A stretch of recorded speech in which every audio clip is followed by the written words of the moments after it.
লালমনিরহাটের তিস্তা নদী ও এর শাখা নদীতে গড়ে ওঠা চরাঞ্চলের মানুষের জীবনধারণে মহিষের গাড়ি ভরসা।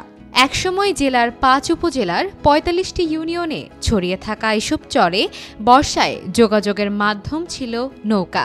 শুকনো মৌসুমে মাইলের পর মাইল বালুপথ পাড়ি দিতে হতো স্থানীয়দের, তবে মহিষের গাড়ি সহজ করেছে তাদের চলাচল।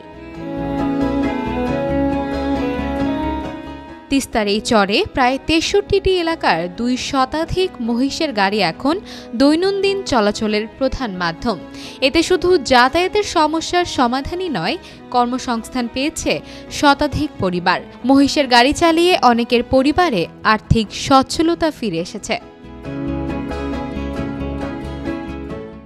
মহিষের গাড়ি এনে তো সবার সুবিধা হয়েছে, আপনার সববার সুবিধা, বা গ্রামবাসী হোক বা যে কোনো লোকের হোক, ২-৪ বছর ধান, পাট, ভুট্টা সবাই গাড়ির পৌঁছে। মনে করে ১-১.৫০০ টাকা কামাই করি, ১.৫০০ পর্যন্ত। হ্যাঁ, ৪০০ টাকা ভোজ খায় আর এই ৬০০ টাকা মনে করো আমরা রোজগার করে খাই। একটা রোগী নিবার গেলে কোনো রাস্তাঘাট না থাকাতে খুব বিপদে পড়ে যায়। মহিষের গাড়িগুলো হয়ে আমার সুবিধা হয়েছে, একটা রোগীকে আমার তাড়াতাড়ি হাসপাতালে নিয়ে যেতে পারি। শহরের মানুষ যাতায়াত করি এই ইয়ে দিয়ে মহিষ নিয়ে চলাফেরা করি, আমাদের কোনো বুদ্ধি নাই। চরাঞ্চল থেকে জেলার অন্যান্য এলাকায় কৃষিপণ্য পরিবহনেও বিশেষ ভূমিকা রাখছে মহিষের গাড়ি।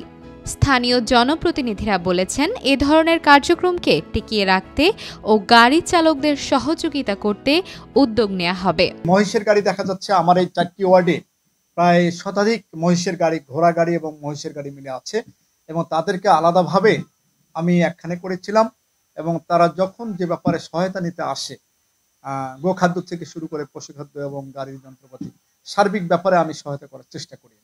স্বল্প খরচের পরিবহন মহিষের গাড়ি এখন চরাঞ্চলের মানুষের ভরসা। এতে বদলে যাচ্ছে তিস্তা পাড়ের জীবনযাত্রা।